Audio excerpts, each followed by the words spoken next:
welcome to day 28 of Inktober, and today's theme or topic is gift. And by now you already know what I am drawing as a gift.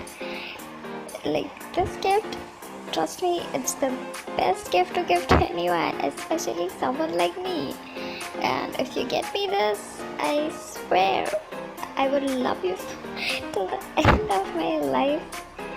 And yeah, I was just so happy drawing this one because oh my god, dogs are the best. I even love cats, but dogs are something else to me. And I don't want to say much. I just want to say it's the best gift, and I couldn't have drawn anything better for this particular theme, and I'm so damn happy the way it turned out.